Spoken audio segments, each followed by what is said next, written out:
Welcome into another edition of New Track Record Podcast from the WELT Studios. Caleb Hatch, Justin Kinney with you. Hello, Justin. Hello, Caleb. We have wrapped up the 2025 IndyCar season. We have Nashville to recap. We have Bonko's silly season stuff to get to. If every week of the off season is as entertaining as this week, we'll have we'll never problem. run out of things to talk about. but the problem is everything was, I mean, not everything, but 50% of the stuff outside of the schedule and some of the rides, which a lot we already kind of have strong inklings of what's going to happen. But we just had like 50% of the silly season done in the week after, the days after the season finale. So got to spread it out a little bit, right? Exactly. We have a lot of time left. So we'll start. We'll recap the Borchetta Bourbon Music City Grand Prix, which I had the pleasure of attending. We'll recap that. We'll get into all the silly season news. Colton Herta, Will Power, Rinus VeeKay, so on and so forth. Schedule news as well.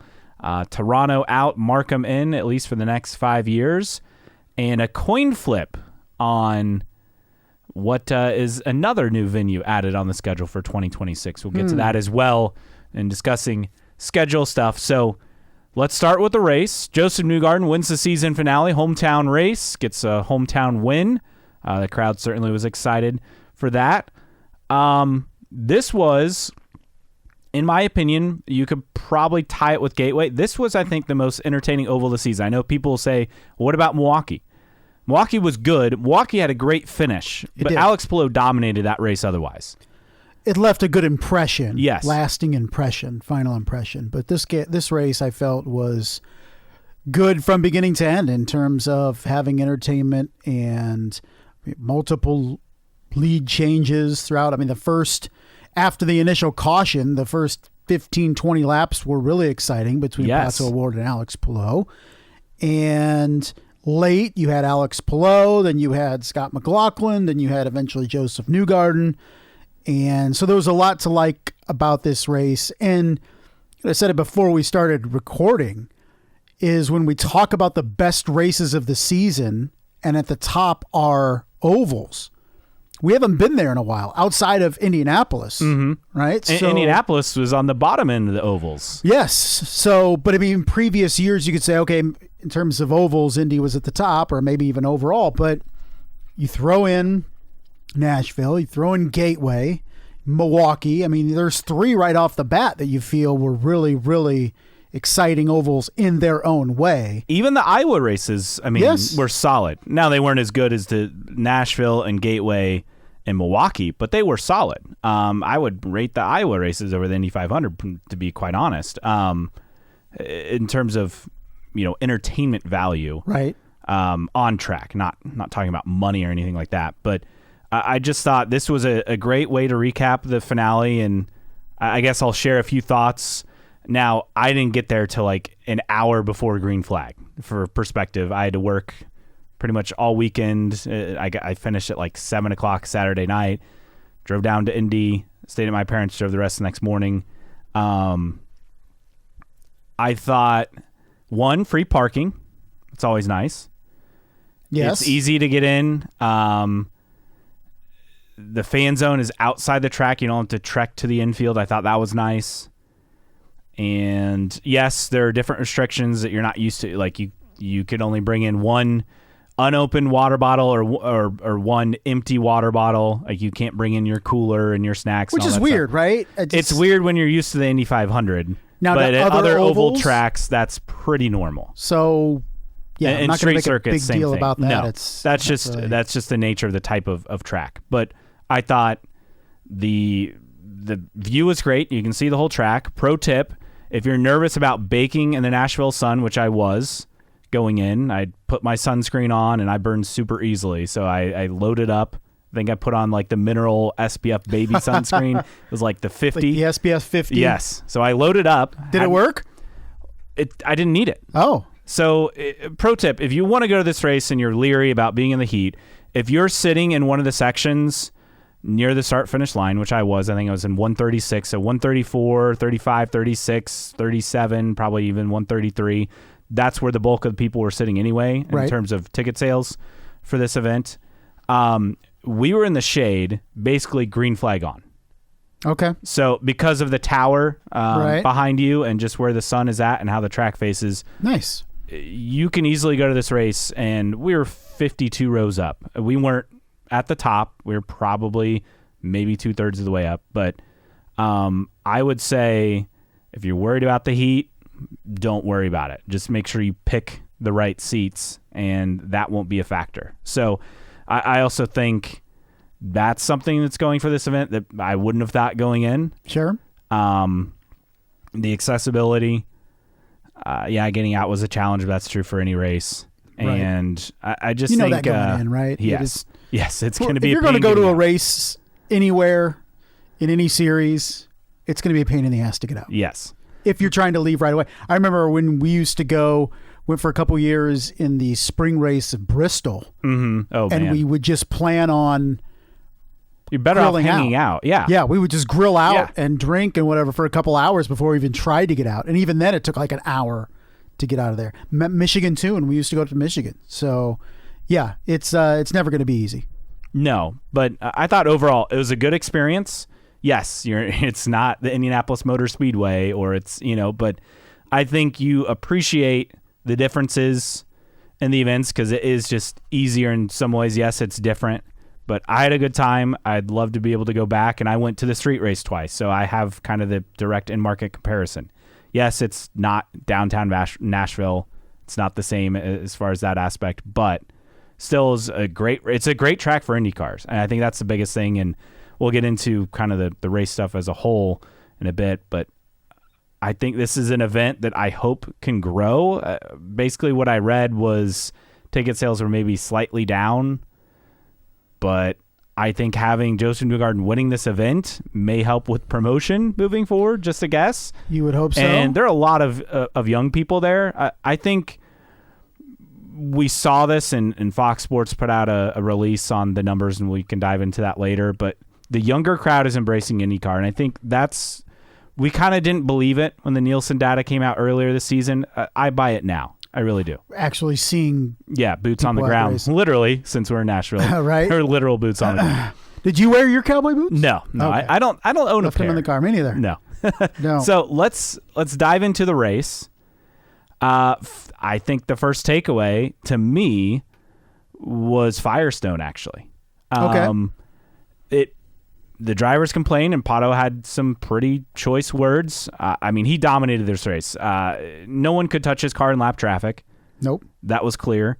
Alex Palou could not hang. No one could hang. And when he had that tire failure, Palou had a cut tire that was from their contacts, a little bit different. Correct. It wasn't a tire failure. It was a cut tire. Different. But on one hand, yes, fix the tires. But on the other, this made for an entertaining race with right front tire issues. Which is something that we've been very much spoiled by with Firestone, is there's never any failures. Go watch a NASCAR race and see how many times Goodyear tires fail. And that just seems to be a natural part of races is, a tire failure. Firestone has to do better, but I also put IndyCar in the crosshairs for this dumb rule that they have to have an alternate tire at Nashville. Yeah, I guess it helped the product. I don't know. It seems silly. I don't know, but you're asking Firestone, okay, build a tire, an alternate tire that's going to wear quicker, but also be able to handle the tremendous loads in the turns of an oval and not fail. And it's almost like and I don't know if it was a tire from, maybe they used, for example, a Mid-Ohio tire or something as the alternate. I don't know, but it almost just feels like unnecessary, I guess, for me. And they tried this a few years ago, remember, at Gateway, and it didn't really do anything, and so they kind of stopped it. I went away from it, and maybe we'd find out in 2026 if they went away and the race was significantly less exciting. Maybe we look at it and like, okay, the alternates were a big deal, but I just feel like you're asking Firestone to do something that it's not used to doing in terms of having these alternate tires on an oval where there's so much more load for a longer amount of time on these tires and not expecting them to potentially fail. And so for me, I think it's more Firestone, and maybe it comes from Firestone to IndyCar, like, hey, I don't know if this is the best idea because we can't guarantee the durability of the red tires as we usually would at road and street courses on an oval. Pato also said he had an issue in the test as well. Correct. And which probably exacerbated his emotions because it already happened once. Yes. I mean, he had the car to beat. That was clear. And when that happened, it was shocking. But it did change up the race entirely, and we had a lot of changes after that. But I think Firestone, for better or worse, whether you look, I'm not for tire failures, mind you, but it certainly made this race a lot more entertaining than what we were expecting to see, which was Pato just lapping everyone Yes. in the field. That was, I think, the alternative outcome. What's your first takeaway? First takeaway is Josef Newgarden winning at his home track after a absolutely terrible season for Penske at large and Josef Newgarden in particular. I also picked him to win, so I have to brag when I can. But much needed win, more for Newgarden than Penske, I feel. Continues his streak of 11 straight seasons with a victory, and gives him some momentum heading into the offseason. The only other other than immediately coming to mind when, was it at Gateway when he had the wreck that he was caught up in? The infamous Fox wreck. cutaway with him in the lead and then coming back and his car is coming back and he's over. upside down. Iowa, he was really solid. This was only his third podium, and he bookends the season with podiums. Third at St. Pete, first at Nashville, only won the rest of the season. It was a good capper to the season for Josef Newgarden, and also entertaining for IndyCar with the championship already decided, for Josef Newgarden to win in his home track, go into the crowd. It was just a good moment at the end of a season that some people think ends way too early, but that's a separate conversation. But I felt like this was something that Josef Newgarden needed, and the streak is the streak, but also a guy that has really battled his errors, his team's errors, and bad luck to be out of the top 10, comfortably out of the top 10 this season. So for him to get a win, and Penske was strong. Will Power had his issues, the mechanical that eventually took him out, but McLaughlin and Newgarden were up there, both finished on the podium. Just a good finish for Penske overall in what has been a very forgettable season. And Power charged to the front. In fact, that was a really exciting run, and I don't feel like Fox actually caught as much of his run to the front. I mean, he made up so many spots on a restart. He was exciting to watch until the issue that he had, a gearbox issue, which kind of inside info, but people on Power's crew left the team, I guess, prior to Nashville, and he had a new gearbox guy, which is interesting because he had a gearbox issue. So something... There's a lot of good tidbits. If you catch Off Track this week, there's a lot of good tidbits in the interview with Power and Dan Tauris of Andretti Global and Colton Herta as well on everything, which we'll get into all the moves later on. But I thought that was an interesting factor. Like, it wasn't just, Power's leaving, but also some crew guys had already left prior to the season finale. So they're leaving early, but Will Power can't leave until December 31st. Correct. We'll talk about that in a little bit. Yes. If you're not familiar with what we're talking about. We'll dive in. But yeah, all in all, for Newgarden, I mean, a huge bounce back. It's definitely special to him to win in Nashville. He said after, I mean, he didn't care what track it was, but it's special to win there. And a way to kind of end the season on a high note for what was probably outside of his rookie year, and I would exclude that, the most difficult season he's had in his IndyCar career. No doubt. Without a doubt. So he gets the win, gets some iota of positivity heading into the off season for him, but still a lot to figure out at Penske. And we know, and we'll talk about, not the same lineup returning at Team Penske as well. For sure. What about your number two? My number two, how about Kiffin Simpson? His battle with Scott McLaughlin to close the race. I mean, Kiff Dog only finished 17th in the standings this year, but he made, I think, in both of our eyes, a massive jump forward. I mean, you got to remember he had a mechanical issue in the Indy 500, so he didn't get really any results there. Struggled at Iowa, but this was a guy who I thought really took a jump forward this year. 17th feels kind of like, oh, well, that's not great, but I mean, he had a podium, a couple top fives, several top tens. I think he's rounding into form. I'm not saying he's going to be a title contender next year, but I think he's rounding into form, and I think we'll continue to see him jump up the standings. Well, what we saw from Kyffin Simpson this year that we didn't see last year was flashes of potential. So he went from really learning last year. His best finish last year was 12th, and that was his first race at St. Pete. This year, how many? You have 6, 7 top 10s off the top, as I'm trying to count, but it was a significant step forward. While the standings, he was only up 4 points. He scored 100 more points last year, or this year, than he did last year. So there's improvement there. Now what he needs to do in year 3 is find consistency, because there was only once this season where he was able to string together back-to-back top 10s.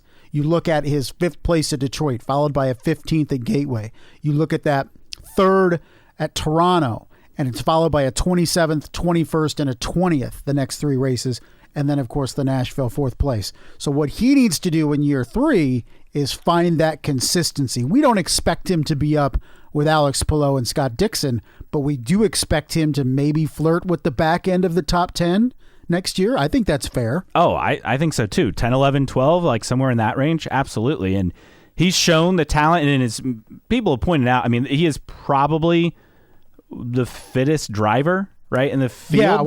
Yeah, that's what a lot of people have said, which, I mean, that's a compliment to him. Totally. Because of how fit all these guys are. So, yes, I was thoroughly impressed how he and McLaughlin raced. I mean, it's a lot of trust factor for both guys. They race clean. They race hard. It was entertaining. It was exciting. Wish that was the battle for the lead at the end of the race. We do. But no, it was a very good job by Kyffin Simpson to end the season, and we'll see if that carries into next season, because we saw the natural improvement from year 1 to year 2.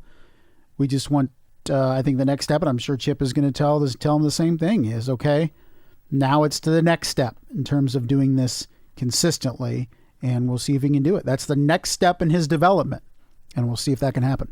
And liking pickles. I mean, hopefully he can come around to liking pickles as well. You're a pickles guy? Yeah. Oh, you freak. I can't do pickles, man. And I've tried. Lord knows I've tried. Because, You get no pickles on your burgers? No pickles on the burger. Oh, my. No, can't do it. And when my wife has been pregnant, the 2 times she's been pregnant, she had a hankering for pickles randomly. Of course. And so, does the smell make you gag? Yeah. And then she would be so like, oh, pickle juice. And I'm like, no, I can't. I wanted to like pickles. I tried because they're in the house. Hey, I could just eat them. I can grab a spear. I can't do it. I didn't know my side comment about Kyffin Simpson's hatred of pickles would spark. It opened up. Spark something from Justin Kinney. Yeah. All right. What's your number 2? Another number 2 for me in this race is, I mean, let's talk Prema's finish to the season. You have Callum Ilott a 9th. You have Robert Schwartzman a 14th. And that comes after a late blocking penalty that eliminated him from Rookie of the Year. And we'll get to our Rookie of the Year probably in a bit. Which was kind of tough. I mean, it was a block. I've seen worse. Oh, yeah. We had worse from the Rookie of the Year. Yes, we did. But yes, we very much did from this race, in fact. And but Prema's future, you look at where they finished, you have a 21st and a 24th in the standings. And I think we've seen both of them, from Schwartzman's high, obviously, at Indianapolis, and Callum Ilott's finish to the season. Outside of the 25th at Milwaukee, he was 8th, 6th, and 9th, 4 of his last five races. But then again, There's so much discussion about Prima. Are they going to return? Are they going to merge? Are they going to get an investor? Robert Schwartzman, talk from Marsha Pruitt is he's miserable in America, wants to go back to Europe. So is he back with the team? Is the team a thing in 2026? So many questions for Prima, but I thought for what I felt was a really solid rookie season for a team we've seen worse, and it was a good finish, I felt, with 14th and 9th. But I don't know what this team looks like, if it's even around come St. Pete. It felt like, I mean, you were worried that Indy would be a high point with Schwartzman getting the pole, and I mean, neither of them had good race results in the 500, but you thought, okay, that's the high point, but they got results later in the year. I mean, Schwartzman had some top tens. Obviously, the great run you mentioned by Callum Ilott to close out the year. No one was expecting them to contend for a top 15 points finish. Yes, Ilott has a lot of experience, but with a new team, you get a mulligan year. And right. I hope they're back. I'd love to see the same two drivers back because they're very talented.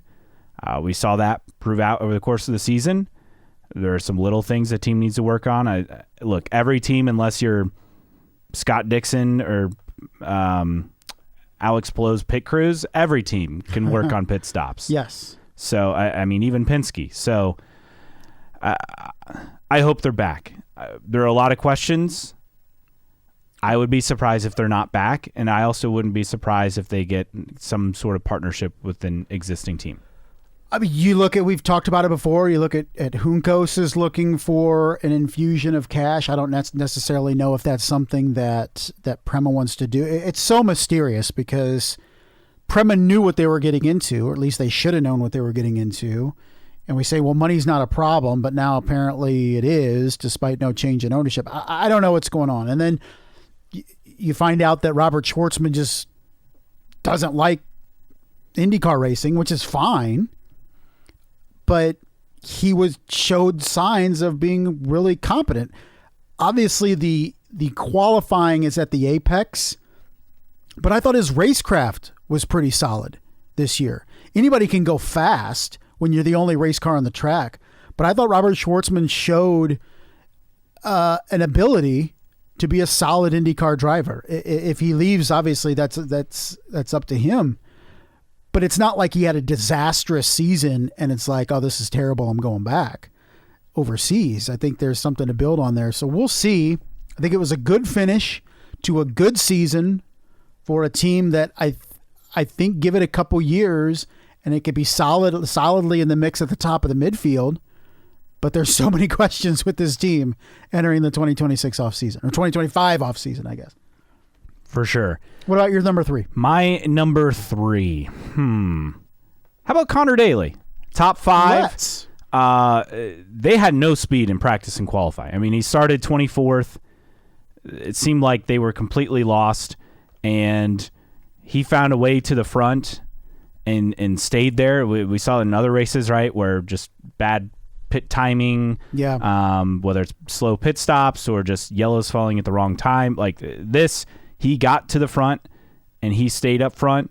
A solid top 5 on an oval for Connor Daly to close out the season for Juncos. Obviously, he would like to be back at Juncos. We'll see what happens with that team, but I thought that was a big result for him going into the offseason, in the season on a high. 18th in the standings, but with a team like Juncos getting results on ovals and contending, which he was legitimately doing at several races this year. I mean, Indy, he was contending. Milwaukee, he was until things didn't fall his way late, right? We saw that at Iowa for a race. I just thought this was finally getting the result that you felt like had been coming all year for him, particularly on ovals. Very much so. And I think, what was it? In terms of cars passed on ovals, he was towards the top for the season, if not at the top for Connor Daly. You know, it was mixed for me for Connor Daly over the course of the season because we saw what he can do, but we also saw his limitations as well. You mentioned 4 top 10s this year on 4 ovals. Okay, so we've always known Connor Daly is an adept oval driver, But where we've looked at and say this is where he's not so strong is road and street courses. And you examine his season and you see that his best races were on ovals.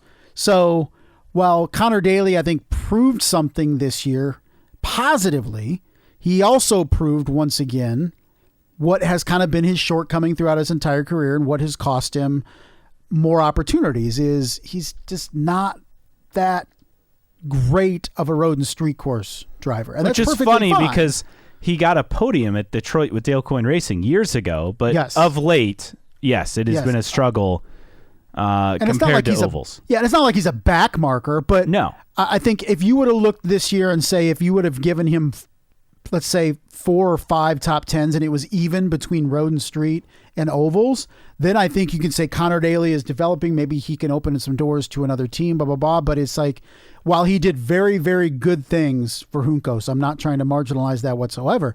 He also showed that he is very, very good on ovals and is still just not there and may never be there in road and street courses. How much of that limitations of his team? I mean, pit stops were always an issue for them. Some, yeah, but in terms of losing spots in the pits, I mean that doesn't matter whether it's road and street or oval. That was always the case, and just quite honestly, you don't have a teammate who's helping you advance forward either. Connor Daly would have been a phenomenal IRL driver when it was all ovals. I think you even go back to the 2010s.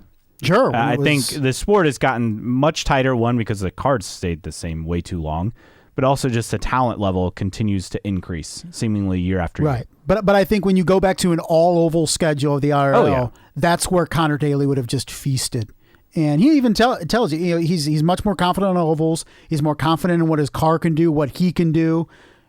Going to the outside on greens time and again, just passing cars at the start of races. That's what he does. That's where he's comfortable. Which is funny because it's not his background. Right. He raced in Europe, and him finding success at Indy the last handful of years, also a surprise because that's not a track he had done well at until a few years ago. And now you expect a top 10 finish every year out of him because he's been that good, that consistent, leading laps and contending in the 500. So... yeah, it was great to see. I think we know what at this point of his career what Connor Daly is and what Connor Daly isn't, and I hope that he continues with Juncos because I think he's great for that team. He's great for the series to have around. He's just a dude that would love to have 1, 2, 8, 9 more ovals on the schedule. Yes, for sure.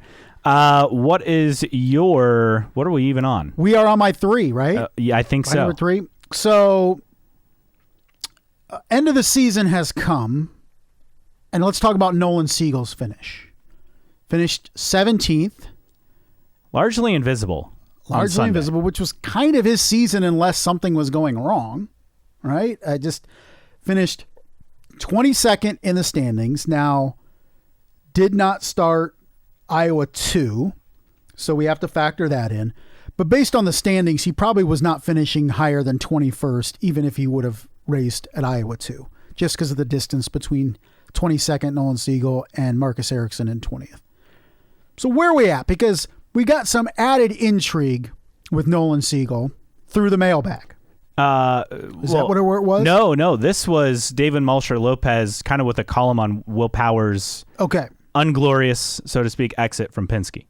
So we know that Tony Kanaan, ever since Siegel's attempt to make the Indianapolis 500 with, who the heck was he with? Coyne. Has been very much the mentor to Nolan Siegel. And then he ends up at McLaren in the latter half of 2024 and then all of 2025. So he now has, let's see, 27 races with McLaren, has yet to finish higher than 7th in a race. That was at Gateway last year. He concludes the 2025 season 22nd in points. Luckily, above the cut line for leader circle. Then we find out, in David Mulcher Lopez's story, that once it became known that Will Power was likely to hit the market every team was inquiring except the team run by Tony Kanaan, McLaren. Even per David Malsher Lopez's writings, that Pato O'Ward was very much for Will Power, and for good reason. But Tony Kanaan shuts it down, saying, no, we're sticking with Nolan Siegel. I've brought it up before about Nolan Siegel being on the chopping block at some point at McLaren, but he is a guy that very much has been taken under TK's wing, and not blaming TK in the slightest, but based on performance, as we kept waiting for Nolan Siegel to maybe break out at some point this season, just 2 top 10s, Caleb, 22nd in points. That's unacceptable at McLaren. You have Will Power effectively hitting the free agent market, and TK saying, no, we're not interested. We're solid with Nolan Siegel, or at least TK is solid with Nolan Siegel. And my question is, why? A few possibilities. So the exact wording, Oriol Servia freely admits Servia is Will Power's agent. He had discussions with the top brass and all other IndyCar teams in recent weeks, even though he found most of them still disbelieving that Penske would freeze out his most consistent driver. Only one principal shut down the notion of adding Power to his lineup before talks truly got going, and this despite the fact that this principal star driver was eager for Will to join and help make the team more consistent. Oh, well, maybe retaining Nolan Siegel will work out. Those are the exact words of David Malsher Lopez. So don't quote us, biting, quote David Malsher Lopez. Biting commentary there. Great column, by the way. Check it out on Racer.com. I get the mentor-protege relationship that is there between Tony Kanaan and Nolan Siegel. It tells me that does McLaren need Nolan Siegel's money more than they're willing to let on? Does it tell me that they have a contract? And I get that they didn't honor other drivers' contracts, but because maybe it's different he's with bringing, Tony Kanaan. Like, I appreciate that with Tony Kanaan now in charge. Is correct. We're going to honor our contracts. Could it be that the roughly $1.5 million, which was found in the Alex Plow legal mess stuff that Nathan Brown found of Indy Star, the $1.5 million helps get that seat on the grid? Otherwise, it's a lot of factors. Yes, on the surface, it is surprising that McLaren didn't go after Will Power. I mean, not only that, but also being satisfied with where Nolan Siegel is through 27 races with this team. On the other hand, you look at the stats, and I don't know if I'm going to be able to scroll and find this, but it's essentially drivers over the age of 45, and Power wants to race until he's 50. You're looking at, on average, for in IndyCar, 1 race win. Like, that's, you could set the over-under at half. Yeah, and I got an interesting discussion, too, about Will Power and wins going forward that we'll bring up. So there's a lot of question marks in terms of, is it worth, the risk going with an older driver who, you may have for a multi-year deal. I mean, I go back and I think of Tony Kanaan late in his career at Ganassi, right? That was seen as a big hiring at the time, and he won at Fontana, I believe, in the 2014 season finale? No. 2015? 2015? No. It would have been 2015. I'm trying to remember the season because he won a race, and then that was it. In his tenure with Ganassi. That lasted several years, mind you. So that's kind of the other flip side of the coin is, look, the numbers, if you're going by the data, bear it out, that you would still rather go after. So, he was with Ganassi from 14 to 17. So he had 4 years and a top flight ride, and he won Fontana 2014, so season finale that year. Didn't get a win the rest of his time at Ganassi. Which, I mean, now you look at it and it's shocking, with Ganassi having Dixon and Plow, two of probably the 3 best drivers in the series. So maybe that's the calculated risk that he took with Siegel, saying, hey, we give him 1 more year, and it pans out, I look like a genius. If not, we cut him loose, and we can just get another young, cheap talent. Right, I get it, but I also see Pato O'Ward's point, who's basically like, hey, it'd be really beneficial to have somebody else up here mixing it up with me. Yes. And to a certain extent, Christian Lundgaard, because Nolan Siegel isn't doing that. And Pato O'Ward is thinking about now. He's thinking about 2026 and how do I win a championship and how do I win an Indianapolis 500, and having somebody the caliber of Will Power in the papaya racing on his team. Only driver to beat Alex Palou during this 4 titles in 5 years reign. Only one to break up that run. And so I get where Pato O'Ward is coming to, but at the very least, Nolan Siegel is a dude that better perform next year. That's one thing is for sure. For sure. Any other final thoughts on Nashville? You could always hope for a better atmosphere or an event to finish the season, but everybody said, hey, it'd be great to finish on an oval. And look, IndyCar's finishing on an oval the last couple years. And this year was a really good race. I don't know in the current... I know Scott Borchetta has been a great partner in the past, now a good partner, but you almost need a sponsor to come in and really infuse this event with promotions to really grow it. I hope we haven't seen the apex of what this event can be, is basically what I'm saying, both in crowd and popularity and entertainment value. The racing on track and the 2 years they've raced on the oval, I think it's been really solid. I hope the event grows. I think there's a lot to like about what it could be, but I agree with what you said. Like, is this all that it is? Like, did it peak in these 2 years, or are they able to take it to another level? Because quite honestly, for IndyCar, they need to sell out a venue this size. I mean, yes. I never saw a crowd estimate, but I mean, what, 20,000? Yeah. I mean, I don't know. You look at the seats. I mean, it looked about 2/3 full. You're hoping 20,000 from Sunday? Yeah. I'd probably say high teens, 18, 17, 18. I guess, okay.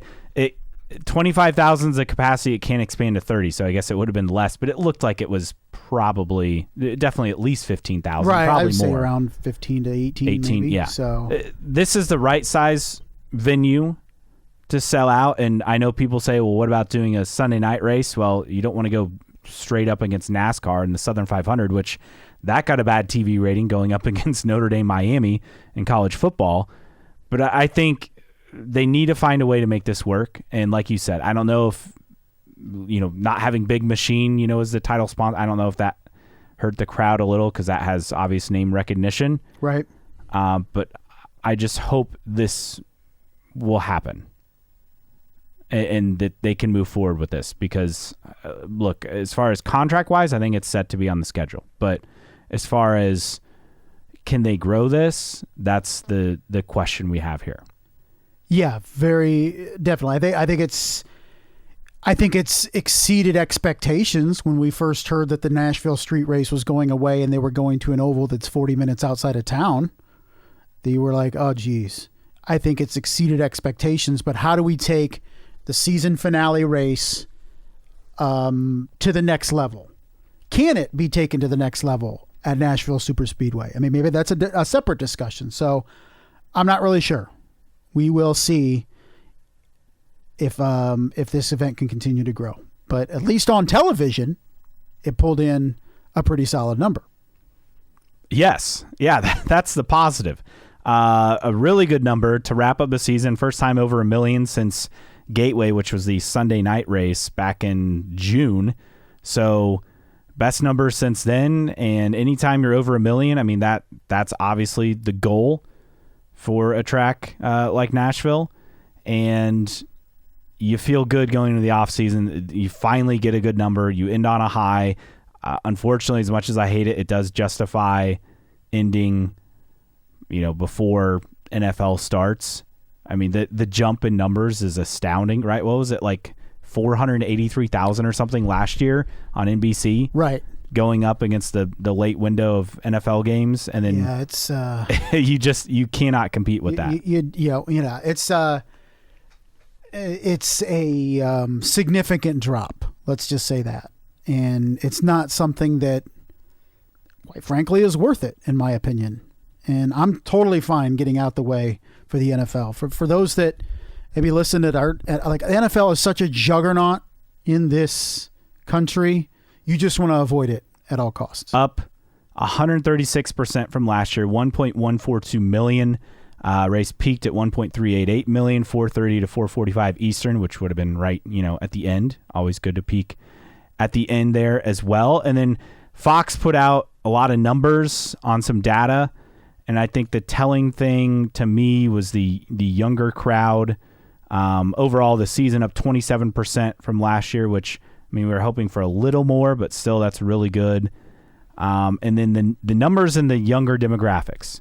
I think that's the thing worth highlighting, what they did, not just the Indy 500 number, which was, great, but all in all, you have most audience growth for any sport averaging at least 1 million viewers. Persons 18 to 34 up 81% and 18 to 49 up 51%. Women viewership, female 18 to 34 up 72%, female 18 to 49 up 30%. And his off-track joke, thanks Pato for that. Hey, I don't care what they're coming to. Just like men. Some men show up to racing to see crashes, right? Other men show up to see the cars. Other men show up to see, close racing. I don't care why people are showing up or interested, as long as they're whatever interested. gets you there. Yeah. But all in all, I think to end on a high note, this is really positive, and I think sets up IndyCar to really, I think, hit the ground running with the schedule and the weird gaps getting fixed and all that. I think that will really help moving forward. I think perhaps we all, at one time or another, fell into having just incredibly high expectations for year one with Fox, that maybe we set those expectations way too high. And there is data that we've talked about where the growth, particularly apples to apples, NBC races versus Fox races, wasn't a positive. It was higher last year in several races. But overall, all encompassing, if you say, hey, the viewership was up between 25 and 33%, depending on the metric, which we had 3 different metrics we were using. That's pretty darn good. And I think next year, when you're comparing apples to apples on the same network, if you can have a double-digit growth season, even 10% would be incredible. So this hopefully is the baseline going forward. And now between the series and Fox and advertisers and promoters and everybody, this can be the baseline to then move forward. It's kind of like with Nashville. It's like we have a baseline. Correct. Let's see if we can grow it. We have 2 years of pretty much roughly a similar crowd. You had good racing on track. Now can we take that next step? And I think that's where IndyCar is at a lot of tracks. Yes, they have their established ones. Obviously, Indy 500, Mid-Ohio, Barber, Long Beach, Road America. Yeah. And I guess Gateway, since it kind of had a bounce back. But now it's how can we grow the other events? Now, correct me if I'm wrong. Well, wait. Does Nashville have lights? Yes. So could the show be improved and feel more of an event and maybe get more crowd if it was a Saturday night race as a season finale? But then you're going up against college football. I get it. Yeah, you're going up against college football, but also more importantly, a holiday weekend. It's just hard. But then it frees up Sunday, Monday, I guess. Yes. You could say that for people. You could have your championship celebration, Sunday nights. People make a weekend of it in Nashville. Obviously, a lot of people are coming from Indiana down to Nashville for this race. There are a lot of Indiana plates everywhere I went. I think that's a possibility. Just speaking out loud, would it hurt IndyCar? Sunday night would not work. No. But would it hurt IndyCar if Now, they had Saturday. I'm trying to remember the schedule last Saturday on Fox. They had they have noon game. MLB. Right. That's what I'm saying. They have noon. They have a 3:30 game and then MLB. Could Fox be like, hey, we're going to not have MLB that Saturday night, and instead college football is going to feed into IndyCar's season finale under the lights at Nashville? I mean, I could see it if you're starting your pre-race at like 7 and then 7 Eastern and then green flag at 7:45ish and it would finish under the lights. Yeah, I could see that. I like the idea because I was stuck on Sunday night would be great, but you can't go up against the Southern 500 and also a big college football game. Not that it wasn't a big college football game on the Saturday night between LSU and Clemson. Right. But I feel like the Sunday night game, because it stands alone, is a lot harder to compete against in terms of getting eyeballs. Yeah, and I think Sunday night, in terms of drawing fans, I don't know if you're going to draw as many on Sunday night as you would potentially Saturday night. Correct. And also, this gives you a makeup day, where Correct. crowds can still stay, in the event people of can rain. stay in town. Yeah. In the event, you need that. So I don't know. I mean, we don't know what the hell the schedule is, so maybe it could be a night race next year. We'll find out. But overall, I felt Fox year one, and I hope everybody returns on the broadcast team. I thought there was just a little bit, and I'm not saying there wasn't camaraderie and stuff with the NBC crew, because a lot of them moved over. It felt looser.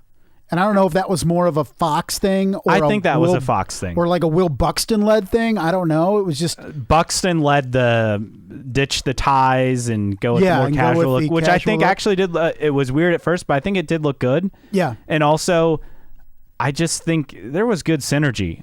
Jack Harvey improved considerably as the season went on, which, look, we knew he would improve because this is kind of his first time doing it in that particular role.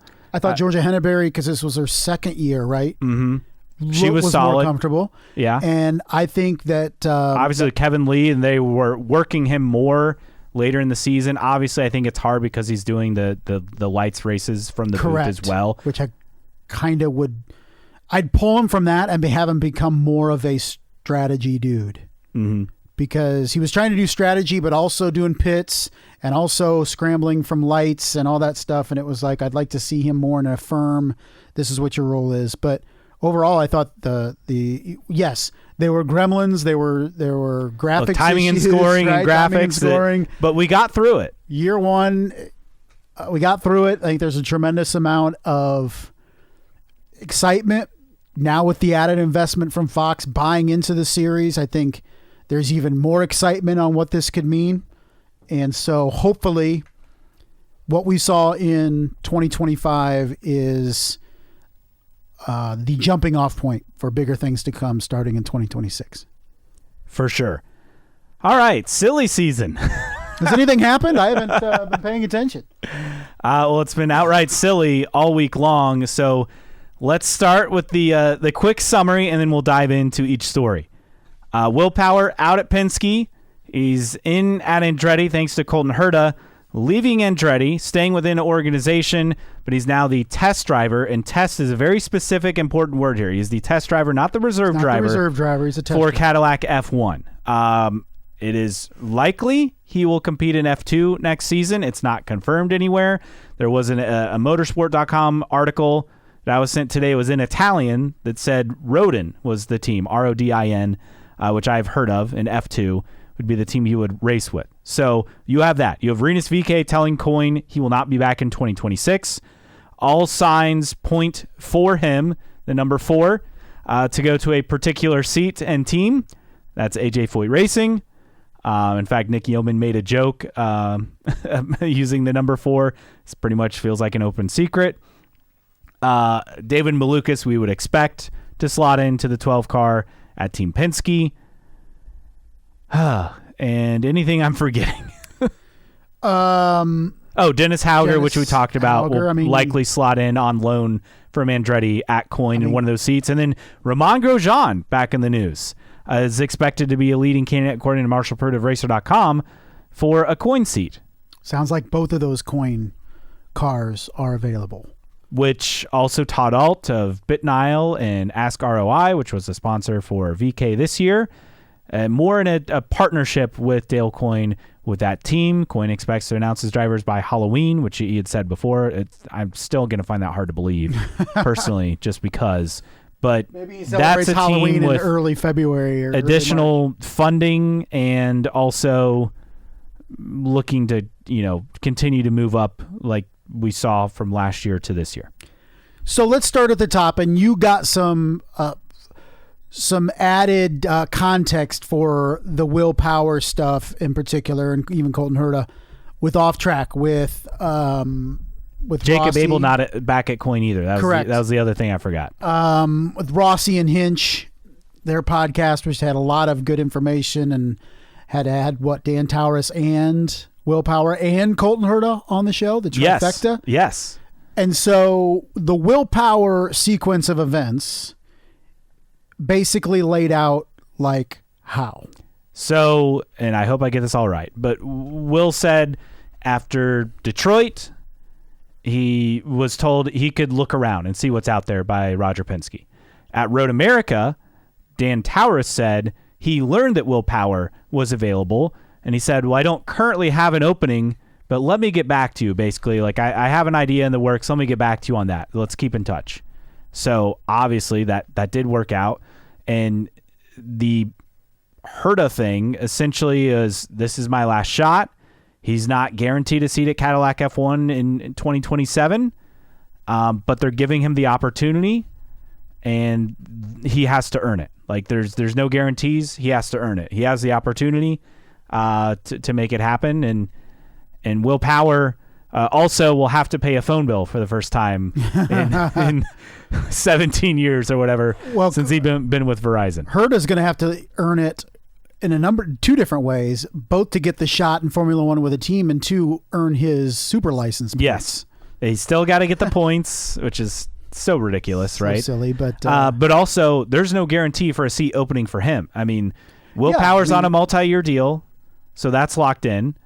And also Valtteri Bottas and Sergio Perez apparently are on multi-year deals, is the way I understood it. Right. So everything is up for grabs in Formula One in 2026 because of the new regs and Cadillac F1 being a new team. They're not going to be a front-running team. I don't care what anybody thinks.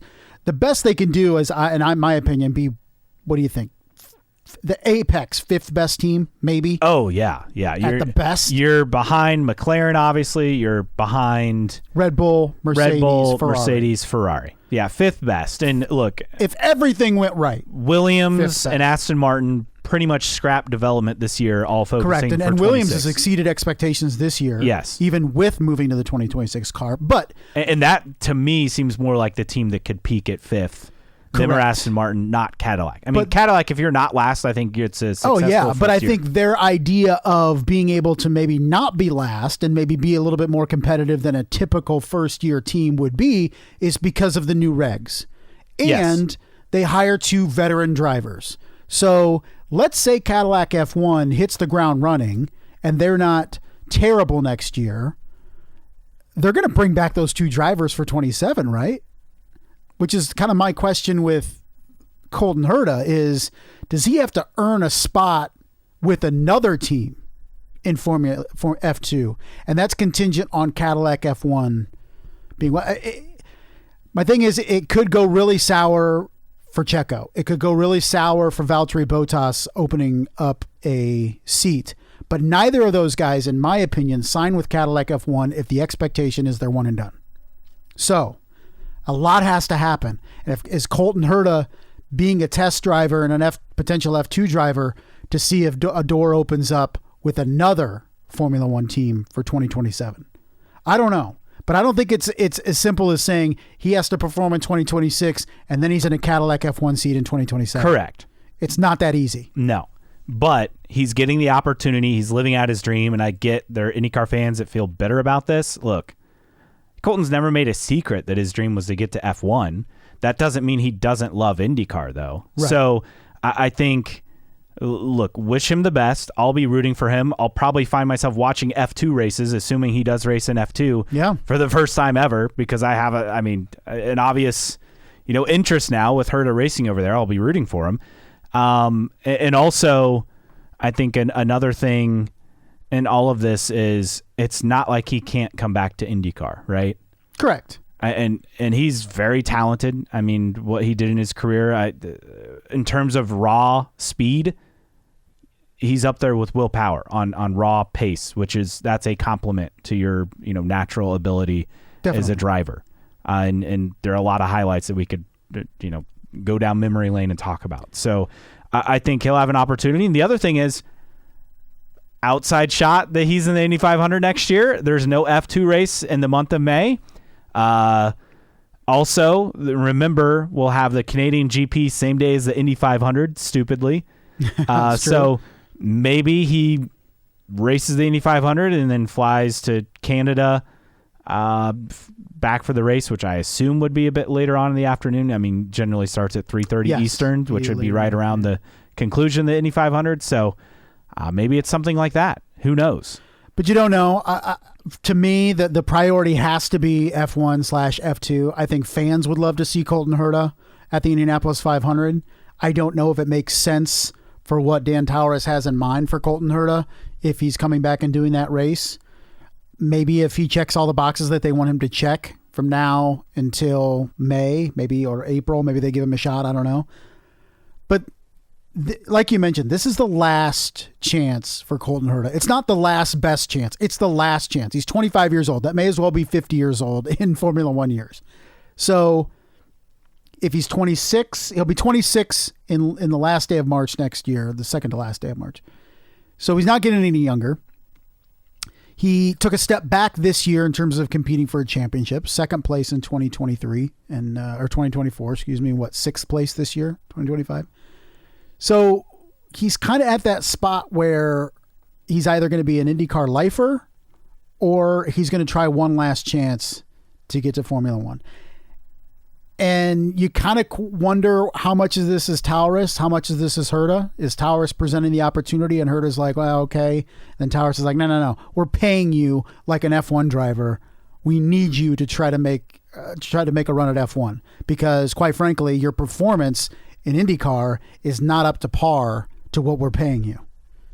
And I don't think they'd be wrong in that respect too. So, and two, I think secondarily, we don't know how much everybody's making, but it does kind of reset the market a little bit in IndyCar because every driver was looking at that number that Colton Herta was making and saying, well, if he's making this, I should be making this. Right. Yeah. And Alex Palou in particular. Well, look, I'm winning championships and I'm making this. And Colton Herta's contract was set up and the pay was set up with the intention of him moving to F1. And that's why he was getting paid the money he was.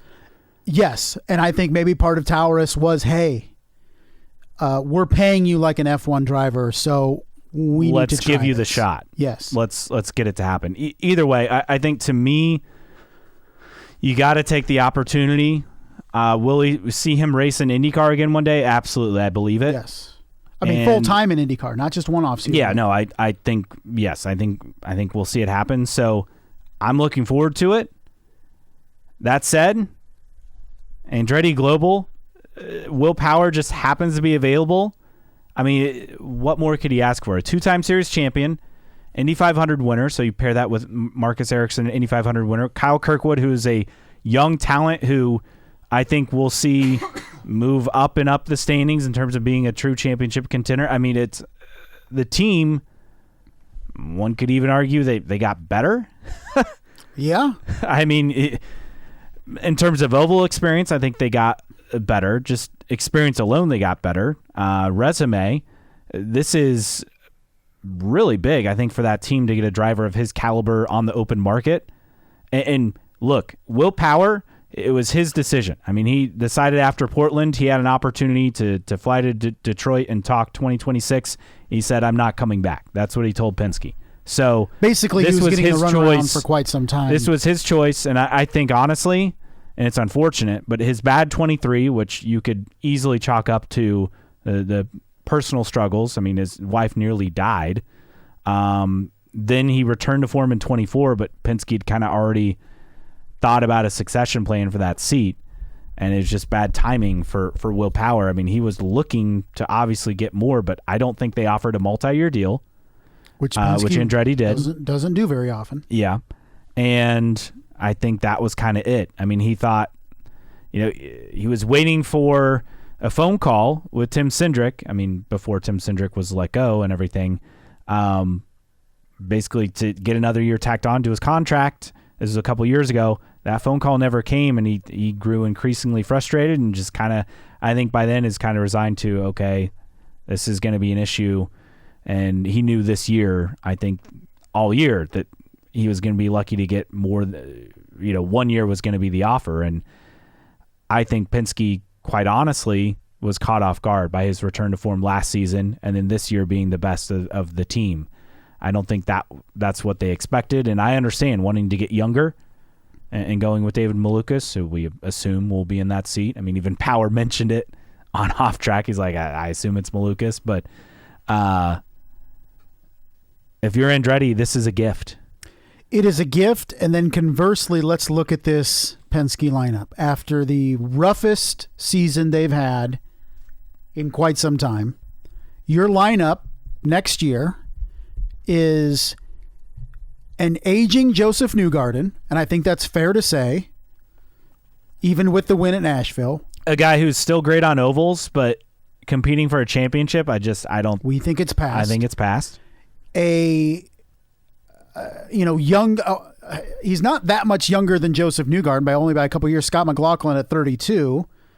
And competitive on all kinds of tracks. Yes. A guy who, quite honestly, I think was the favorite to win the championship going into the season. And obviously Penske had a disaster of a season. I think Scott McLaughlin still hasn't tapped his full IndyCar potential. But I think he's going to be talked to as if you need to hit that potential in 2026. This is a team that going into next year has the 10th, 11th, and 12th place drivers coming back in terms of McLaughlin, Malukas, and Josef Newgarden. We feel like Malukas is going to need a year. I mean, right now, would you pick David Malukas to win a race next year? I wouldn't.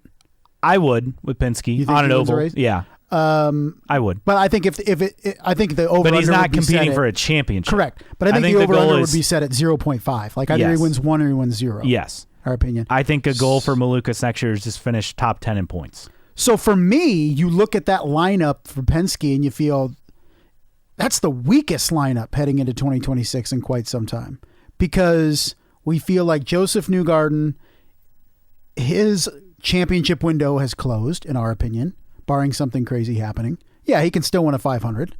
And then that, to me, is more prolific than a championship. But it's only because he hasn't won on a road or street course in a couple of seasons. I mean, that to me is the ultimate factor. You got to be well-rounded, and he's just... Correct. He's not winning on those kind of tracks. I mean, yes, he's winning on ovals still.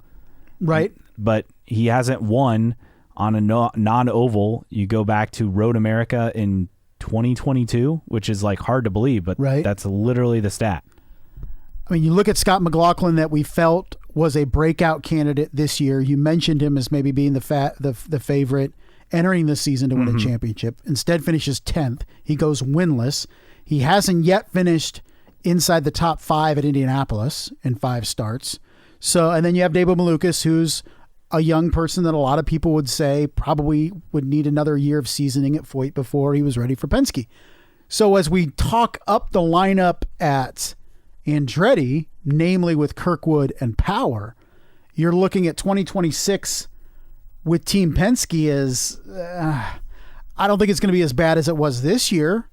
But if you're a Team Penske fan, I don't think you're feeling confident that you have somebody in the lineup that can win a championship. Unless it's Scott McLaughlin. Yeah, Scott McLaughlin's the only title contender in my book in that lineup. Yes, you have Josef Newgarden, who's outstanding on ovals and obviously a threat at the Indy 500. Scott McLaughlin's not put it together at Indy, and David Malukas is great on ovals, but he's not proven. Now, he did get some results on ovals this year and also had some other results that, well, a block by Louis Foster got in the way of a potential result. I guess we really didn't talk about that. That was like the most egregious block I think I have ever seen on an oval. I mean, it was shocking. Yeah, it was not ideal. It was not a good move. It was a true rookie move. I hope he learned from it. I'm glad that Malukas is okay after that. I mean, we saw him getting airlifted, and you're kind of concerned. But it was kind of just for further evaluation. But yes, Malukas to me is a guy who the potential's there, but Penske's going out and hiring a guy who's not a proven IndyCar race winner. I mean, even Josef Newgarden had won an IndyCar race when he got hired by Penske. Right. And I get Scott McLaughlin wasn't proven in IndyCar, but he was at the top of his game in supercars. Sure. Multi-time champion, a little bit different. He was kind of changing disciplines. I feel like that maybe is different because he had peaked in his previous racing field. But Malukas is a risk. Yeah, I mean, overall, short term, it's a weaker Team Penske lineup in 2026. The hope is long term, it's better. But Josef Newgarden isn't getting any younger. Scott McLaughlin isn't getting any younger. I know that Will Power says he wants to race till he's 50, but to your point, once you cross a certain threshold, those wins are few and far between. Now, my question here, as we come back to Will Power, and I asked you this before it came out that he was leaving. Now that Will Power is gone from Penske, the remaining wins he will get in his career, what would you set the over-under at? Because I said originally 2.5. Do you think that's too low?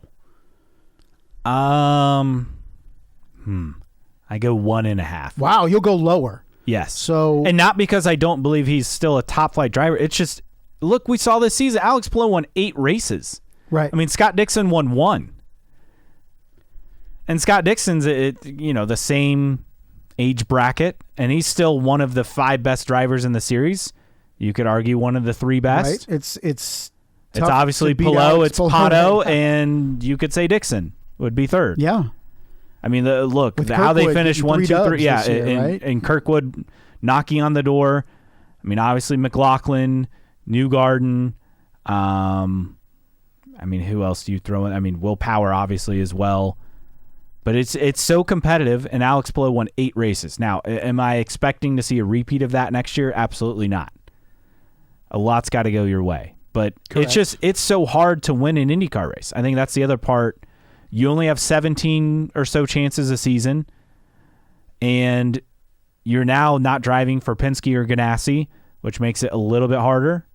Yeah, I mean, even though Kirkwood did win 3 this year, like you mentioned. Yes, most years, though, Penske wins more races than Andretti. Yes. That's what we've always said. Ganassi and Penske combined are going to win 50 to 60% of the races. The remaining 40%, 50% are up for grabs with everybody else. But, let's say it's 2.5. I mean, are you taking the over or under on wins by Will Power the rest of his IndyCar career? Would you take the over or under 2.5? I'd take the under. Wow. Because I think some people are just thinking, oh, he's going to go to Andretti. It's going to continue. He's got 5, 10 more race wins in him. And I just don't see it. I don't think so. And again, Andretti and Dan Towers even admitted as much in that off-track interview. Like he said to Will, look, there are things we got to work on as a team. They got to be more consistent with their pit stops. They got to be more consistent with strategy.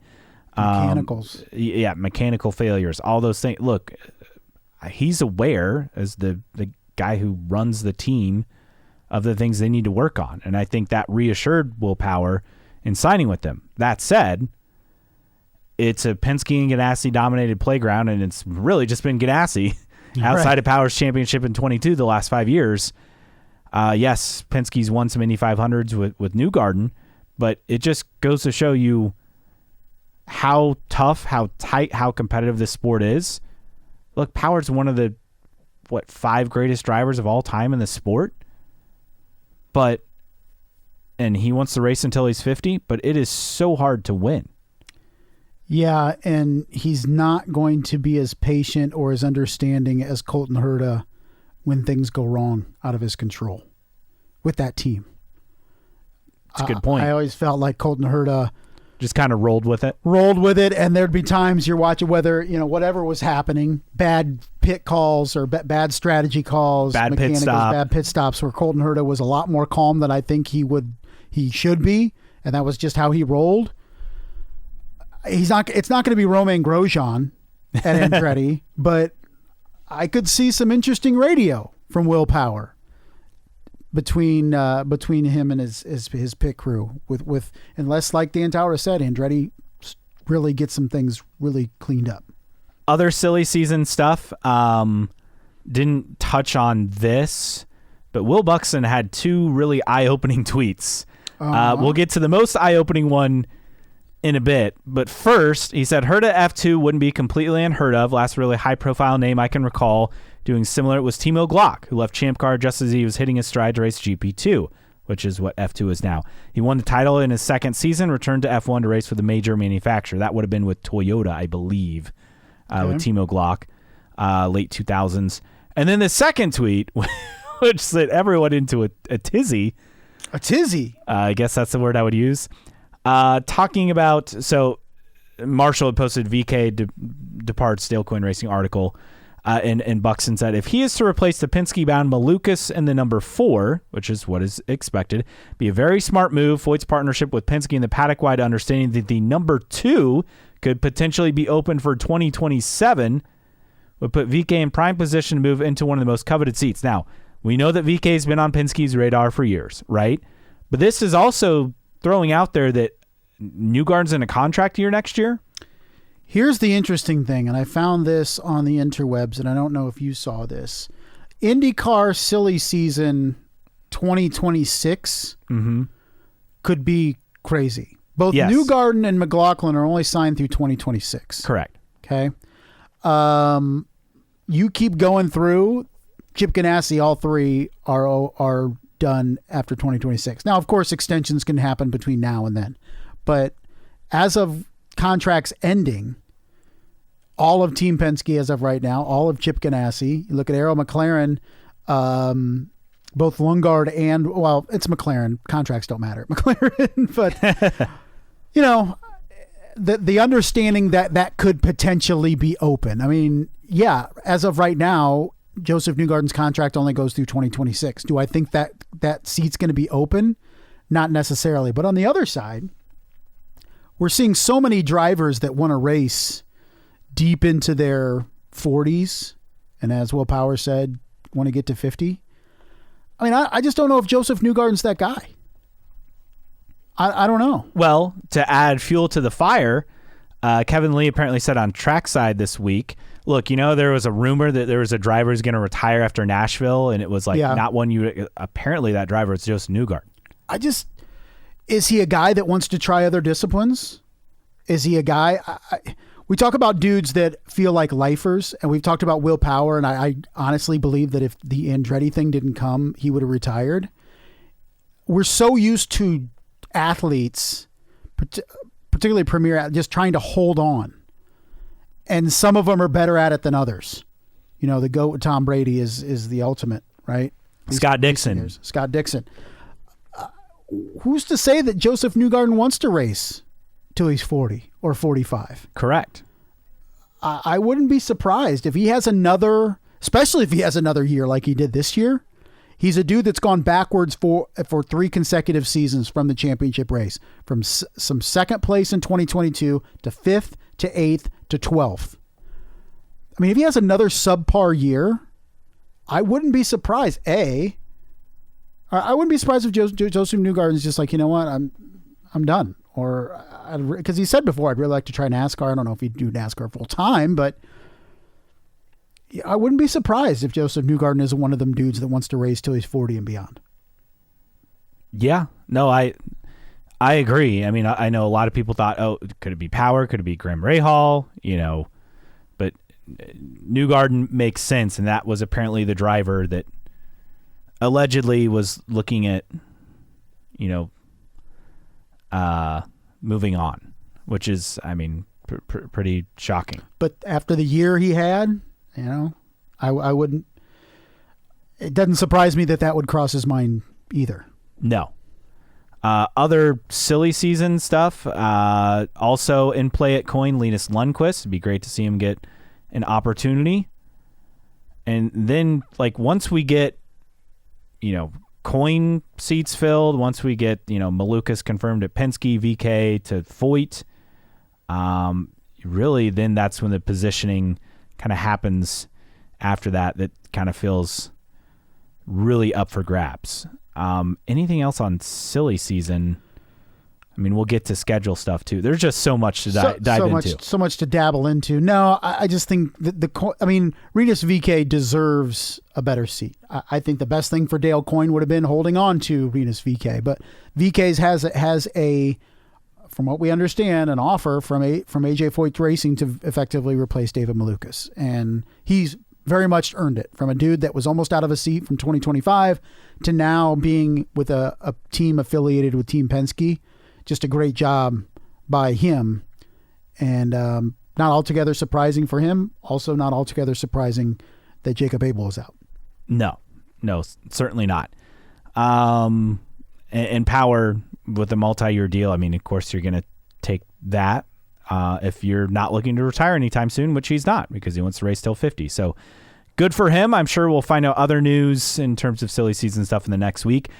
The other big news, schedule news. We have it confirmed that IndyCar will have the Ontario Honda Dealers Indy Markham August 14th through 16th of next year in downtown Markham.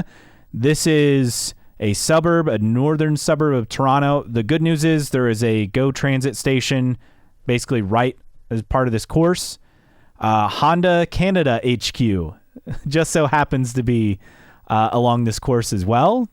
Read into the tea leaves with that what you will. I mean, hopefully another good sign, but who knows at this point? Who knows with Honda at that rate. And then the other part, which caught us all by surprise, this isn't a 1-year thing. This is a 5-year confirmed deal. So Toronto's gone. Yes, in terms of exhibition place. Now, to be fair, this was probably going to happen sooner or later based on development. They're building a subway line like there. I think they're building another hotel. This seemed like something that was just going to happen sooner or later based on development. But, man, it's a bummer to lose that setting. I hope that Markham looks good on TV, looks big. Obviously, they'll have an opportunity for more fans just because there's more space. You're not as confined like you were in Exhibition Place. Good point. So we'll see. IndyCar at Markham doesn't hit as much as IndyCar in Toronto. Correct. You know, the first question for casual fans when you say IndyCar's racing at Markham is, where's Markham? Yes. Well, you could say it's in Ontario. Okay, well, where in Ontario? Well, it's a suburb of Toronto. Yeah, which is... I can't look at this any more than a negative. Is you're and I understand you mentioned it. Exhibition Place was becoming more and more like this was going to happen feasible. Sooner or later, 2, 3, 4, 5 years. Toronto's probably. a big city. Downtown Toronto is big. I would have liked to find an alternate location in Toronto to have this race. Moving it to Markham, no matter how they spin it, it's a negative. You're going to one of the most recognizable cities in North America, to a place where I had no idea that Markham was a city until this started to be thrown around. And I'm sure I'm not the only one. So I hope it does well, but to me, it's a step back for the IndyCar schedule, going from Toronto to Markham. I have to correct myself. Honda Canada is in Markham, but it's not going to be part of the course. Yeah. So look, I hope it works out. A lot of fans, it'd be great. We talk about big events. Markham doesn't check that box like Toronto did.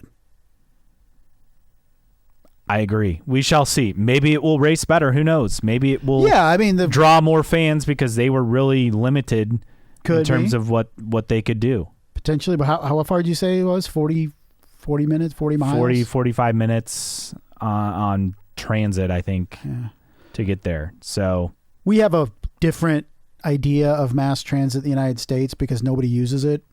I'm always like, unless you're in a big city. Yeah, but it's like, you know, how many people are really going to get on trains from Toronto to go to Markham? A lot. But that's the thing. It's like we just have a different idea. Especially when it's right by the course. I mean, look, Portland has a train stop that's right by the raceway, for example. Yeah. That makes it easy. I think there are a few other places, but yes, I am cautiously optimistic. I'm glad it's not just gone, because I think that was a worry too, is if Exhibition Place didn't work, the race was going to be gone. And maybe that was the alternative. Maybe Toronto was like, no, we're just not even going to try to find a place for this. So this is saving the track. But I can't look at it as a positive when you're going from Toronto to Markham. For sure. Understandable. Other news on tracks. Phoenix, unfortunately, we were thinking, a Saturday night race, maybe before NASCAR on Sunday or after NASCAR on Sunday. No, it's looking to be a Saturday morning local time start per Marshall Pruitt of Racer.com.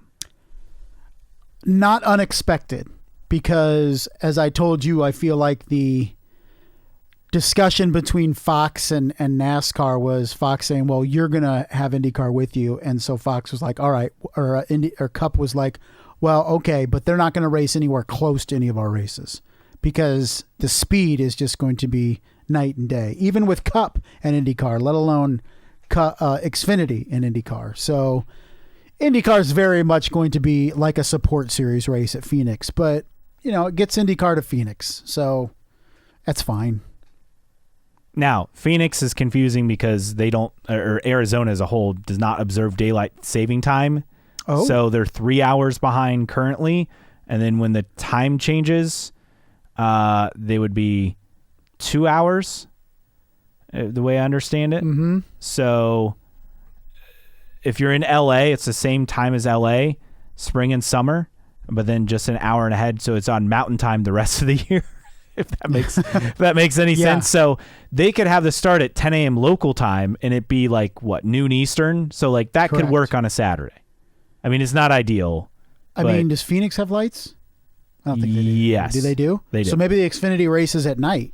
Probably. Saturday night. But so that's a bummer. And then you have more wild stuff. So you have positive talk from the DHL CEO in a FoxSports.com story. The CEO of DHL, Mike Parra, very confident in the Mexico City race happening. Well, somebody is. Which is good because if you want someone confident, it would be a major sponsor in the series who might probably be involved in the freight transport of everything. But in terms of Mexico City, he said, I look forward to something happening next year, which I've been pitching to Mark Miles and the team for a long time. So this is DHL again, and that's why we're going to Mexico, he said during the Champions News Conference Sunday. How about making one of your major sponsors happy?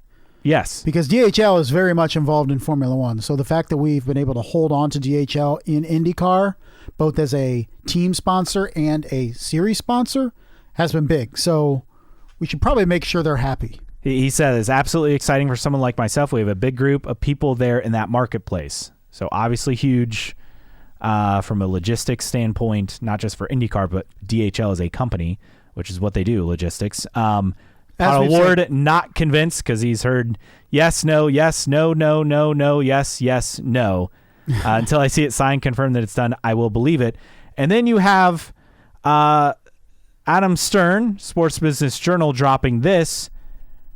Apparently, it is an either or, Mexico City or Washington, D.C. for 2026. Now, Washington, D.C. for 2026 would be really cool, especially if it's, in the city and you have landmarks as part of the course.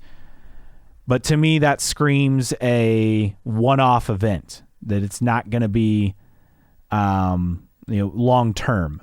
I guess I would rather have Mexico City and a multi-year deal than 1 year of Washington, D.C. It's so many different things. Unfortunately, it sounds like it's an either or. What makes the D.C. thing interesting is it is the 250th birthday of the United States in 2026.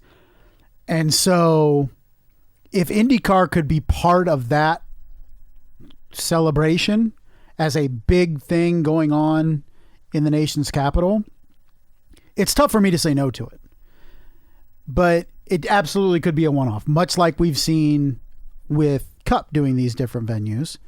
And Coronado for next year also tied into the nation's birthday on an active military base is probably a one-and-done thing. Yes. So to me, I guess if I can have my cake and eat it too, I'd say DC next year and then Mexico starting in 2027 long-term. But unfortunately, if I had confidence that IndyCar could do that and pull that off, yes, of course that's what I take. But I don't have the confidence that if Mexico City doesn't happen in 2026, I don't have the confidence that it will suddenly happen in 2027. Look, we've said it before. IndyCar needs to get this Mexico deal done. I don't care if they need to write a check for $5 million. Just do it. Yes. Get it done. And we'll see. But that's the latest on IndyCar and Mexico City in terms of if it's going to happen for next year. But I don't like the fact that it is suddenly turned into an either-or thing, that DC would be in place of Mexico City for 2026, per Adam Stern. At this rate, Dale Coyne's going to have his lineup set before we have a 2026 schedule. I think we'll see the 2026 schedule by October 1st. I really do. I think they'll figure it out. Let's hope so. But we'll see. Okay, that wraps up basically everything. There was a lot to get to. We'll have just a couple news and notes items. Unfortunately, not going to have time to do the mailbag. As always, if you send us an email, it's a second straight week, man. We're just so busy here. If you send us an email, we will get to it guaranteed. That's kind of how that works. But if you agree or disagree with us, we'd love for you to interact with us. You can always find us on social media, IndyCar Podcast, on Twitter/X, also on Instagram, on Facebook. Just search for New Track Record. You can email us, newtrackrecordpodcast@gmail.com. Support us via Patreon, patreon.com/newtrackrecord. Thanks to Xavier and others for their support. As always, download and listen on your favorite podcasting platform, Apple Podcasts, Spotify, or wherever you find your podcasts. And with that said, we'll skip past the mailbag, get to news and notes and a few things. Congrats to Jack Harvey. Not only did he wrap up his first year as part of the Fox Sports broadcast team, but he is now a part owner of Lincoln City FC, which is I believe, his local football club. Pretty cool. Obviously, that's a dream come true for him to be a part owner of Lincoln City FC. Very much so. And now I'm curious what division they are in. Football League One. Of course. Football League One. I don't know what any of that means. So in terms of, that's the third level of the English Football League system. So they're what, 2 below Premier League? 3 below? 2 below. So Premier League, I think it's like Champions League? Champions League is different. I have no idea about soccer. Yeah. So third tier is the way I understand it. But still really cool because that's his hometown club. Elsewhere, NASCAR officials remove Portland from the Xfinity Series next year in the schedule. The track in dire need of upgrades. No electronic or internet connections on pit row, for example. Adam Stern, maybe that's a big reason why that. IndyCar doesn't like going to Portland. For sure. Waka Flocka Flame, who was a guest of Prima at Nashville. Great interview, too, by the way. Yes. Interviewed during the race. Count him in for the Indy 500 in 2026. He played the after party. Obviously, Robert Schwartzman, if you didn't know, a DJ as well. So I did not know that until this past weekend. Yes. So that's pretty cool to have him at the Nashville race. He was blown away. Obviously, Dave Portnoy was blown away by the 2-seater ride. Even took a shot at Ohio State. Anytime, any chance he can. Of course, the day before he was. Did they ever allow him into the big house? Or I don't think so. Horseshoe on Saturday. I don't. A Michigan fan at the Ohio State game with Fox. They don't like each other if you're not familiar with the rivalry that is Michigan and Ohio State. And then F1 CEO Stefano Domenicali thinks race length may be turning young fans away. And just the data I found interesting. NASCAR, 3 hours and 14 minutes average race length this year. IndyCar, hour 44 minutes. Formula 1, hour 32. Which is not that long. No. Formula E, 49 minutes. MotoGP, 41. Now, we know that Formula E and MotoGP are going to be shorter. That's just by design and just part of those sports. But IndyCar, I feel like, is the sweet spot. Hour 45 to 2 hours. NASCAR races are too long for me, to be quite honest. And F1, I mean, it's not that long. I just thought that was a fascinating Yeah, I don't know what he thinks is... I don't know. With all their metrics going up, like, why mess with anything major like that? Is what I don't get. I told you, like, I'm a completionist. You're a completionist to a certain extent in terms of watching every practice, warm up, right? I missed the Highline practice, though. I did not watch that for this weekend. And I do too. And I'm notorious for falling days behind, but I cannot skip forward. Like, Caleb will watch the race and then go back and watch practice 2, which just makes no sense to me. But if you are a completionist like we are, and you watch NASCAR, so you watched every practice, every qualifying, and you watched Cup and Xfinity and trucks, and those races are that long, you would have no life whatsoever. Like, I can't imagine even just being a NASCAR fan to where I have to watch a 3+ hour race every single weekend. Beyond stage racing and the playoffs, my biggest complaint with NASCAR is the races are just too long. It is brutal. I lose interest. Brutally boring. The only reason why they had to add stages is because the races are too damn long. Just shorten the races. But they won't do that. Oh my gosh. It is. I when I saw that, it was like, okay, this reinforces one of the reasons why I don't watch NASCAR. and then I started thinking I could not. I'd be 3 months behind NASCAR races if I had to watch everything. Tweets of the week time, and we have a few to get to. First off, Colton Herta, see you in 2026. He posted this after the Nashville race, and you'll just have to watch the video, but he pulled a stunt that he's done before. Mm-hmm. Quite funny. Nathan Brown, Indy Star, _Nathan Brown, the Twitter handle. Whatever it takes, this series needs to be on more intermediate / super speedway tracks. Absolutely. Tony DeZeno, former NBC Sports IndyCar rider. He's covered sports cars as well. IndyCar silly season. It's the what a week, huh? Lemon, it's Wednesday gif because this all came out on Wednesday, of course, from 30 Rock. Perfect reference there. And Andretti Indy, drummer found, posted a video. Obviously, Will Power, a drummer, replacing Colton Herta, a drummer. And then from one of our listeners, Chad with a _15, Chad Frankenfield. Wait, IndyCar ratings didn't fall off a cliff after the title was locked up. I was told that by the playoff believers that fans don't care after someone clinches a title early. And the pretends to be shocked gif. I found that very insightful. Also, I saw that Cup's rating was down like 600,000 from last year. Yeah, just a disaster. Yeah, and apples to apples on USA went from like what 2.4 to 1.8. Yes. And that was the first race of the playoff. Am I correct? Or the last race? I don't know. Last race before. Again, we do not follow NASCAR. No. We dabble in F1. We do, just enough to be dangerous. I wouldn't even say that for myself.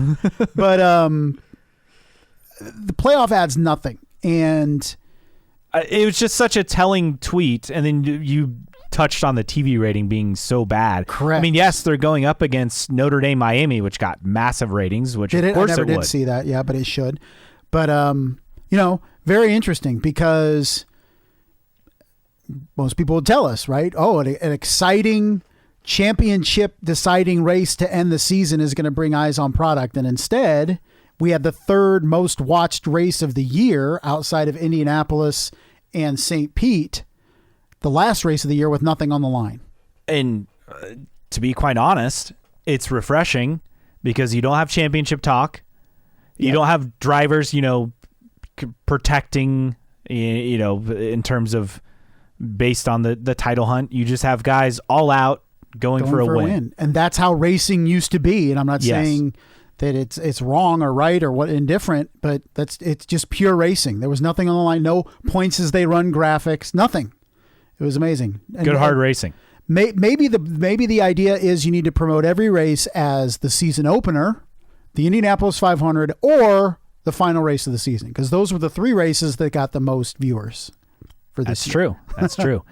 And with that, finally ready for our random split error driver of the week. Another guy we've thrown around and mentioned him in other random split error drivers of the week, but we're going with Paul Durant.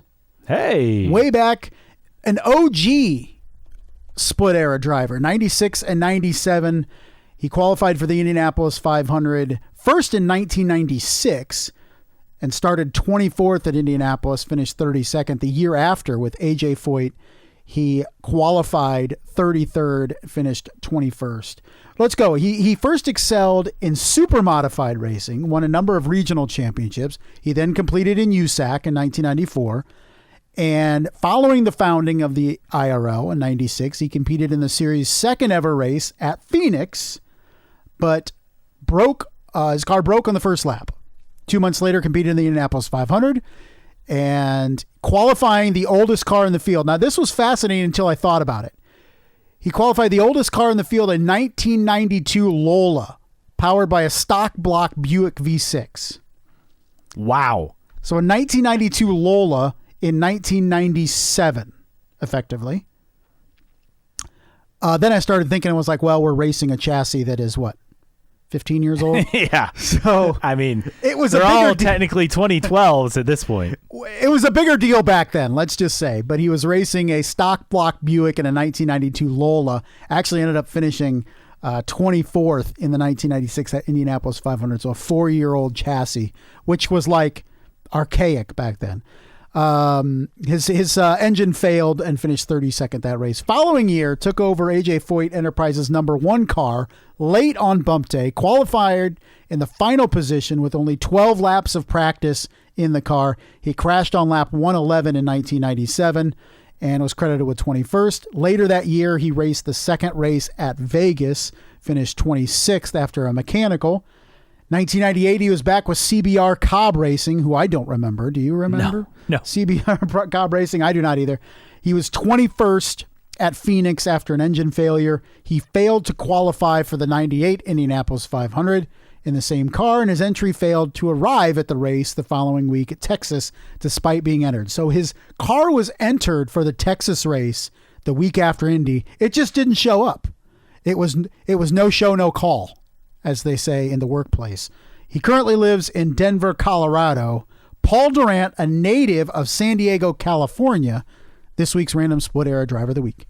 And I don't know if you mentioned this, but he started in super modified racing. He did, yes. Which is, I mean, that's like your local short track kind of series, which is fun to watch. Big wings, and won a bunch of regional championships, then went up to USAC and then got a, that was the pathway. That was the well, that was also the cause of the split, is wanting more USAC, oval drivers getting opportunities. But the split was for Paul Durant, and he didn't make the most of the opportunity. No, he did not, apparently. All right. With that wraps up another marathon episode for Justin Kinney. I'm Caleb Hatch. We'll be back next week. Hopefully there's some news, just period, in IndyCar. We wait the schedule. We wait more silly season news. I'm sure something will drop this offseason. We'll make something up if we have to. For sure. But thanks for joining us on the season recap episode of New Track Record Podcast.